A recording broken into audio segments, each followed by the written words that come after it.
شیخ الہند حضرت مولانا محمود حسن دیوبندی رحمۃ اللہ علیہ دارالعلوم دیوبند کے سب سے پہلے طالب علم، حضرت گنگوہی رحمۃ اللہ علیہ کے بعد دارالعلوم دیوبند کے سرپرست، شیخ الحدیث، صدر مدرس اور دارالعلوم دیوبند کے صف اول کے علماء کے استاد و مربی ہیں۔ درس و تصنیف، ارشاد و تلقین اور ملکی و قومی خدمات میں آپ نے بڑھ چڑھ کر حصہ لیا۔ دین کے ہر دائرے میں آپ کی خدمات نمایاں مقام رکھتی ہیں۔ تو آئیے آج دارالعلوم دیوبند کے اسی عظیم سپوت کے بارے میں گفتگو کرتے ہیں۔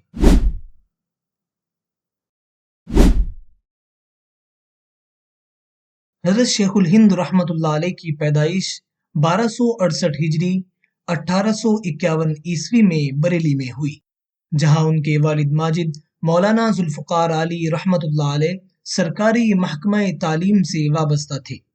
ابتدائی تعلیم اپنے چچا مشہور عالم دین حضرت مولانا مہتاب علی رحمۃ اللہ علیہ سے حاصل کی۔ قدوری اور شرح تہذیب پڑھ رہے تھے کہ دارالعلوم دیوبند کا قیام عمل میں آیا، چنانچہ آپ اس میں داخل ہو گئے۔ حضرت شیخ الہند رحمۃ اللہ علیہ دارالعلوم دیوبند کے سب سے پہلے طالب علم ہیں۔ آپ کے اساتذہ میں حضرت مولانا ملا محمود دیوبندی رحمۃ اللہ علیہ، حضرت مولانا سید احمد دہلوی رحمۃ اللہ علیہ اور حضرت مولانا محمد یعقوب نانوتوی رحمۃ اللہ علیہ کا نام شامل ہے۔ نصاب دارالعلوم کی تکمیل کے بعد حضرت نانوتوی رحمۃ اللہ علیہ کی خدمت میں رہ کر علم حدیث کی تحصیل فرمائی۔ فنون کی بعض اعلیٰ کتابیں والد ماجد سے پڑھی۔ 1290 ہجری 1873 عیسوی میں حضرت نانوتوی رحمۃ اللہ علیہ کے دست مبارک سے دستار فضیلت حاصل کی۔ زمانۂ تعلیم ہی میں آپ کا شمار حضرت نانوتوی رحمۃ اللہ علیہ کے ممتاز تلامذہ میں ہوتا تھا، اور حضرت نانوتوی رحمۃ اللہ علیہ آپ پر خاص شفقت فرماتے تھے۔ قاسم علوم کا جو فیضان آپ کی ذات سے ہوا، اس کی نظیر دوسرے تلامذہ میں نہیں ملتی۔ آپ حضرت نانوتوی رحمۃ اللہ علیہ کی علوم و افکار کے امین تھے اور ان کی ایضاح و تشریح میں نمایاں حصہ لیا۔ حضرت مولانا محمود حسن دیوبندی رحمۃ اللہ علیہ کی اعلیٰ علمی و ذہنی صلاحیتوں کے پیش نظر دارالعلوم دیوبند کی مدرسی کے لیے اکابر کی نظر انتخاب آپ کے اوپر پڑی، اور 1291 ہجری میں مدرس چہارم کی حیثیت سے آپ کا تقرر عمل میں آیا۔ حضرت شیخ الہند رحمۃ اللہ علیہ نے اپنی تدریسی زندگی کے آغاز سے بڑی محنت اور جانفشانی کے ساتھ دارالعلوم دیوبند کی خدمت کی۔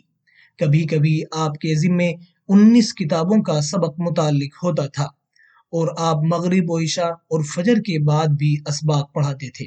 حضرت نانوتوی رحمۃ اللہ علیہ کے وفات کے حادثہ جانکاہ کی وجہ سے تدریسی سلسلہ موقوف کر دیا تھا، لیکن پھر حضرت مولانا رفیع الدین دیوبندی رحمۃ اللہ علیہ محتمم دارالعلوم دیوبند کے اصرار کے بعد دوبارہ مسند تدریس سنبھالی۔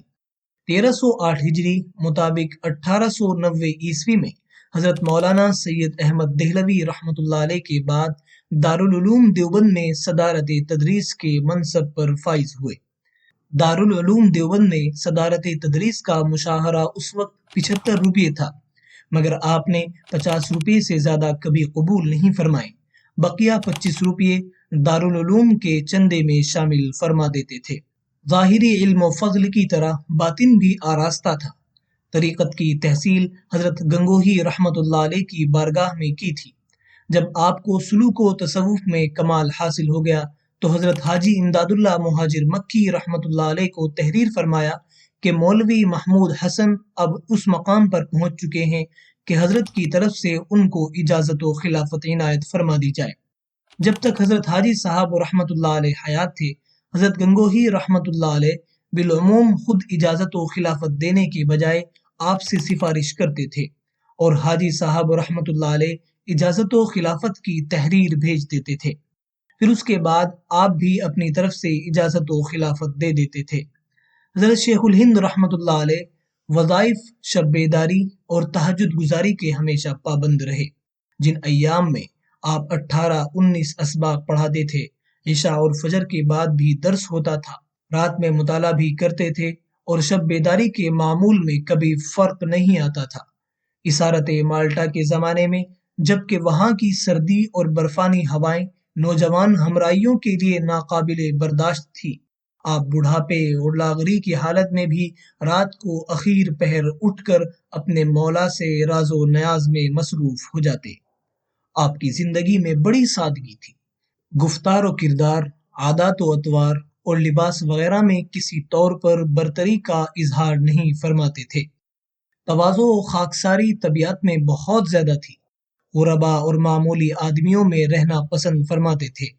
امراء اور اہل دنیا کے تکلفات سے گھبراتے تھے۔ بڑے فقیہ تھے۔ نقلی اور عقلی علوم میں پوری مہارت تھی۔ تاریخ کا مطالعہ بھی بڑا وسیع تھا۔ شعر و ادب سے بھی لگاؤ تھا اور بہت زیادہ اشعار یاد تھے۔ خود بھی شاعر تھے۔ آواز صاف تھی۔ کلام میں ایجاز تھا۔ درمیانہ قد تھا۔ چلنے اور بات کرنے میں بڑا وقار تھا۔ ان کے مکھڑے سے ہمت اور تواضع کے آثار نمایاں تھے۔ عبادت اور مجاہدے کا نور ٹپکتا تھا۔ احباب اور تلامذہ کے ساتھ انبساط کے باوجود وقار اور ہیبت کا اثر دکھائی دیتا تھا۔ تدریس کی ابتدا آپ نے دارالعلوم دیوبند سے کی اور آخر تک آپ کا علمی فیضان جاری رہا۔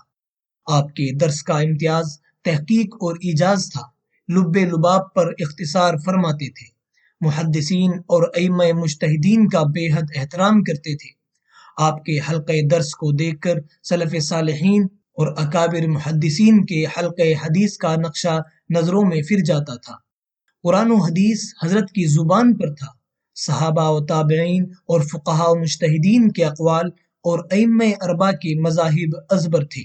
بہت سے ذی استعداد اور ذہین و ذکی طالب علم جو مختلف اساتذہ کی خدمتوں میں استفادہ کرنے کے بعد حضرت کی خدمت میں حاضر ہوتے تھے، اپنے شکوک و شبہات کے کافی و شافی جواب پانے کے بعد حضرت مولانا کی زبان سے آیات قرآنیہ اور احادیث نبویہ کے معانی و مضامین عالیہ سن کر سر نیاز خم کر کے معترف ہوتے کہ یہ علم کسی میں نہیں ہے اور ایسا محقق عالم دنیا میں نہیں دیکھا۔ آپ کی زبردست علمی شخصیت کے باعث کثیر تعداد میں طلباء نے حدیث نبوی صلی اللہ علیہ وسلم سے فراغت حاصل کی۔ دارالعلوم دیوبند کے صف اول کے فضلاء و علماء میں تقریباً سبھی نے آپ سے کسب فیض کیا ہے۔ حضرت شیخ الہند رحمۃ اللہ علیہ کے فیض تعلیم نے مختلف علوم و فنون کے ماہرین کی ایک جماعت تیار کی ہے۔ مثلاً حضرت مولانا سید محمد انور شاہ کشمیری رحمۃ اللہ علیہ، حضرت مولانا عبید اللہ سندھی رحمۃ اللہ علیہ، حضرت مولانا اشرف علی تھانوی رحمۃ اللہ علیہ، حضرت مولانا حسین احمد مدنی رحمۃ اللہ علیہ، حضرت مولانا مفتی کفایت اللہ دہلوی رحمۃ اللہ علیہ، حضرت مولانا حبیب الرحمن عثمانی رحمۃ اللہ علیہ، حضرت مولانا شبیر احمد عثمانی رحمۃ اللہ علیہ، حضرت مفتی عزیز الرحمن عثمانی رحمۃ اللہ علیہ، حضرت مولانا سید اصغر حسین دیوبندی رحمۃ اللہ علیہ، حضرت مولانا منصور انصاری رحمۃ اللہ علیہ، حضرت مولانا ابراہیم بلیاوی رحمۃ اللہ علیہ، حضرت مولانا محمد اعزاز علی امروہوی رحمۃ اللہ علیہ، حضرت مولانا سید مناظر احسن گیلانی رحمۃ اللہ علیہ، حضرت مولانا سید فخر الدین احمد رحمۃ اللہ علیہ، حضرت مولانا سید احمد فیض آبادی ثم المدنی رحمۃ اللہ علیہ، حضرت مولانا احمد علی لاہوری رحمۃ اللہ علیہ، حضرت مولانا محمد الیاس کاندھلوی رحمۃ اللہ علیہ، حضرت مولانا غلام رسول ہزاروی رحمۃ اللہ علیہ، حضرت مولانا محمد رسول خان ہزاروی رحمۃ اللہ علیہ، حضرت مولانا فضل ربی ہزاروی رحمۃ اللہ علیہ، حضرت مولانا محمد اکبر شاہ پشاوری رحمۃ اللہ علیہ، حضرت مولانا عزیز گل سرحدی رحمۃ اللہ علیہ، حضرت مولانا عبد الوہاب دربھنگوی رحمۃ اللہ علیہ، حضرت مولانا عبد الصمد رحمانی رحمۃ اللہ علیہ، حضرت مولانا محمد صادق کراچی رحمۃ اللہ علیہ، حضرت مولانا ڈاکٹر عبدالعلی لکھنوی رحمۃ اللہ علیہ، حضرت مولانا احمد اللہ پانی پتی رحمۃ اللہ علیہ وغیرہ۔ اپنے وسیع علم اور کثرت درس کے باعث تالیف و تصنیف کی طرف زیادہ توجہ نہ دے سکی۔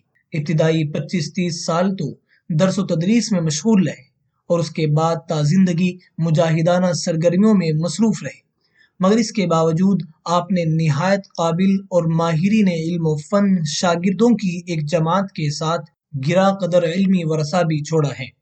آپ کی تصانیف یہ ہیں: ترجمہ قرآن کریم، اردو کا مقبول ترین ترجمہ، سورہ نساء تک آپ کے حواشی بھی ہیں، جنہیں بعد میں علامہ شبیر احمد عثمانی رحمۃ اللہ علیہ نے مکمل کیا۔ سعودی حکومت کی طرف سے بھی شائع ہو چکا ہے۔ متعدد زبانوں میں اس کے تراجم شائع ہو چکے ہیں۔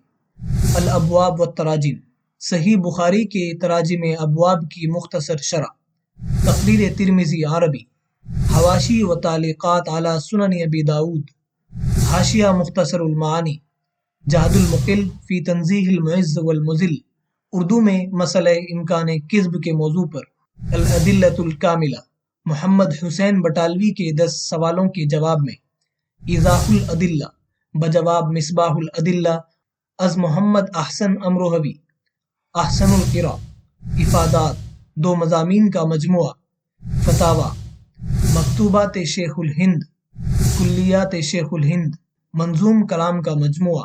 ہندوستان میں سلطنت مغلیہ کے زوال کے بعد آزادی وطن کی تحریک کا تذکرہ ہو یا آزادی وطن میں مسلمانوں کے فخر و مباحات کا ذکر، مجاہدین کی جاں سپاریوں کا ذکر ہو یا انقلاب و بغاوت کی بے مثال منصوبہ بندی کا، ہر موقع پر تدبر و فراست، بصیرت و سیاست دانی اور بے مثال انقلابی قربانیوں کے لیے حضرت شیخ الہند رحمۃ اللہ علیہ کا نام نہایت ادب و احترام اور پورے احساس عظمت کے ساتھ لیا جاتا ہے۔ حضرت شیخ الہند رحمۃ اللہ علیہ ان علماء دیوبند کے سچے وارث تھے جنہوں نے دارالعلوم کا قیام ہی اس جذبے سے کیا تھا کہ اس سے علماء و فضلاء کی ایسی جماعت تیار ہو جو ایک طرف مسلمانوں کے دین و ایمان کی حفاظت اور اسلامی ورثہ و تہذیب کے فروغ میں نمایاں حصہ لے، تو دوسری طرف مغربی استعمار سے ہندوستان کو آزاد کرا کر باشندگان ملک کو سیاسی و مذہبی آزادی عطا کرے۔ سب سے پہلے آپ نے فضلاء دیوبند کو ذہنی و فکری اعتبار سے مستحکم و منظم کرنے کے لیے انجمن ثمرۃ التربیت قائم فرمائی، پھر جمعیت الانصار قائم فرمائی، جس کا مقصد عامت المسلمین میں دارالعلوم کی مرکزیت کا احساس پیدا کرنا اور دارالعلوم کے اثرات کی ترویج و اشاعت اور اس کو ہماگیر بنانا تھا۔ اسی جمعیت کے پلیٹ فارم سے آپ نے اپنے شاگردوں کو تیار کرنا شروع کیا۔ حضرت مولانا عبید اللہ سندھی رحمۃ اللہ علیہ اس کے سیکرٹری تھے۔ بعد میں مختلف وجوہات کی بنیاد پر نظارت المعارف القرآنیہ نام کی تنظیم قائم کی گئی۔ اسی درمیان عالم اسلام میں کافی سنگین حالات پیدا ہو رہے تھے۔ جنگ طرابلس و بلقان کی وجہ سے مسلمانوں میں ہیجان پھیلا ہوا تھا۔ حضرت شیخ الہند رحمۃ اللہ علیہ نے ہندوستان سے برطانوی حکومت کے اقتدار کو ختم کرنے کے لیے ایک اسکیم تیار کی۔ یہ 1330 ہجری 1913 عیسوی کا زمانہ تھا۔ انہوں نے مسلح انقلاب کے ذریعے برطانوی گورنمنٹ کا تختہ الٹ دینے کا نقشہ تیار کیا۔ اس کے لیے انہوں نے نہایت منظم طور پر اپنا پروگرام مرتب کیا۔ ان کے شاگردوں اور رفقائے کار کی ایک بڑی جماعت جو ہند و بیرون ہند کے اکثر ممالک میں پھیلی ہوئی تھی، ان کے مجوزہ پلان کو عملی جامہ پہنانے کے لیے نہایت سرگرمی اور جاں بازی کے ساتھ کوشاں تھی۔ شاگردوں میں حضرت مولانا عبید اللہ سندھی رحمۃ اللہ علیہ، حضرت مولانا محمد میاں منصور انصاری اور ہندوستان اور باہر کے بہت سے نمایاں افراد اس میں شامل تھے، جنہوں نے حضرت شیخ الہند رحمۃ اللہ علیہ کے سیاسی اور انقلابی پروگرام کے لیے اپنی زندگیاں وقف کر دی۔ حضرت شیخ الہند رحمۃ اللہ علیہ کے اسی پروگرام کے تحت حضرت مولانا عبید اللہ سندھی رحمۃ اللہ علیہ نے افغانستان میں آزاد ہندوستان کی حکومت قائم کی، جس کے سربراہ راجہ مہندر پرتاپ سنگھ، مولانا برکت اللہ بھوپالی وزیر اعظم اور مولانا عبید اللہ سندھی وزیر داخلہ تھے۔ اس وقت عام خیال یہ تھا کہ طاقت کے بغیر ہندوستان سے انگریزوں کا نکالنا ممکن نہیں ہے، اس کے لیے سپاہ اور اسلحے کی ضرورت ہے۔ ان چیزوں کی فراہمی کے لیے افغانستان اور ترکی کا انتخاب کیا گیا۔ حضرت شیخ الہند رحمۃ اللہ علیہ نے اپنی مجوزہ اسکیم کو کامیاب بنانے کے لیے پیرانہ سالی کے باوجود 1333 ہجری 1915 عیسوی میں حجاز کا سفر فرمایا۔ وہاں کے ترکی گورنر غالب پاشا اور انور پاشا سے، جو اس وقت ترکی کے وزیر جنگ تھے، ملاقات فرما کر بعض اہم امور طے کیے۔ اس وقت جنود ربانیہ کے نام سے ایک مسلم فوج قائم کی گئی جس کا مرکز مدینہ تھا۔ کمانڈر ان چیف عثمانی خلیفہ تھے اور حضرت شیخ الہند رحمۃ اللہ علیہ اس آرمی کے کمانڈر جنرل تھے۔ اس فوج میں عالم اسلام کے متعدد اہم مسلم کمانڈر اور قائدین شریک تھے۔ حضرت شیخ الہند رحمۃ اللہ علیہ حجاز سے براہ بغداد بلوچستان ہوتے ہوئے سرحد کے آزاد قبائل میں پہنچنا چاہتے تھے کہ اچانک جنگ عظیم شروع ہو گئی۔ اسی دوران شریف حسین والی مکہ نے انگریز حکام کے ایما پر آپ کو گرفتار کر کے ان کے حوالے کر دیا۔ حضرت شیخ الہند رحمۃ اللہ علیہ کے ساتھ حضرت مولانا حسین احمد مدنی رحمۃ اللہ علیہ، مولانا عزیز گل پشاوری رحمۃ اللہ علیہ، حکیم نصرت حسین رحمۃ اللہ علیہ اور مولانا وحید احمد فیض آبادی رحمۃ اللہ علیہ کی گرفتاری بھی عمل میں آئی۔ آپ کو پہلے مصر اور پھر وہاں سے جزیرہ مالٹا لے جایا گیا، جو برطانوی قلمرو میں جنگی مجرموں کے لیے محفوظ ترین قید خانہ سمجھا جاتا تھا۔ برطانوی حکومت کو حضرت شیخ الہند اور ان کے رفقائے کار کی تحریک اور پروگرام کی اطلاع مل گئی تھی۔ برطانوی حکومت کے کاغذات میں اس تحریک کو سلک لیٹر کانسپریسی کیس، ریشمی رومال سازش کیس کے نام سے یاد کیا گیا، اور سینکڑوں صفحات پر مشتمل یہ فائل آج بھی انڈیا آفس لندن میں محفوظ ہے۔ جنگ عظیم ختم ہونے پر آپ کو ہندوستان آنے کی اجازت ملی اور 20 رمضان المبارک 1338 ہجری 1920 عیسوی کو آپ نے ساحل ممبئی پر قدم رنجاں فرمایا۔ اہل ہند نے نہایت تزک و احتشام سے آپ کا استقبال کیا۔ استقبال کرنے والوں میں تحریک خلافت کے روح رواں مولانا شوکت علی، موہن داس کرم چند گاندھی اور علمی و سیاسی دنیا کی ممتاز شخصیتیں شامل تھیں۔ تحریک خلافت کے جلسہ عام میں آپ کو سپاس نامہ پیش کیا گیا۔ اس اجلاس میں ہندوستان کے اکابر علماء ملت نے متفقہ طور پر آپ کو شیخ الہند کا خطاب دیا۔ مالٹا سے واپسی کے بعد صحت بگڑ چکی تھی۔ پیرانہ سالی اور قید و بند کے باعث نہایت ضعیف ہو گئے تھے، مگر بئی ہمہ آپ نے شد و مد کے ساتھ سیاسی کاموں میں حصہ لیا اور ہندوستان کے طول و عرض میں تمام شہروں کا دورہ کرنے کی ٹھان لی۔ علی گڑھ گئے اور جامعہ ملیہ اسلامیہ کی بنیاد ڈالی، خطبہ دیا اور ترک موالات کا فتویٰ جاری کیا۔ اسی طرح آپ نے جمعیت علماء ہند کی سرپرستی فرمائی، جو تحریک آزادی میں مسلمانوں کی سب سے بڑی جماعت کے طور پر سامنے آئی تھی اور آزادی کے بعد بھی اہم ملکی و ملی خدمات انجام دے رہی ہے۔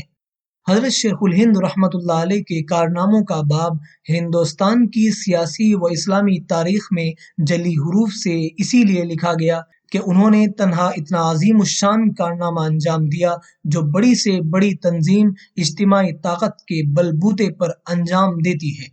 یہ حضرت شیخ الہند رحمۃ اللہ علیہ کی بے پناہ قوت ارادی اور عزم و حوصلے کا کرشمہ تھا، جس کے سامنے اسلامی ہند کا سر ہمیشہ خم رہے گا اور سرزمین ہند ہمیشہ ان کی خدمت میں نذرانہ عقیدت پیش کرتی رہے گی۔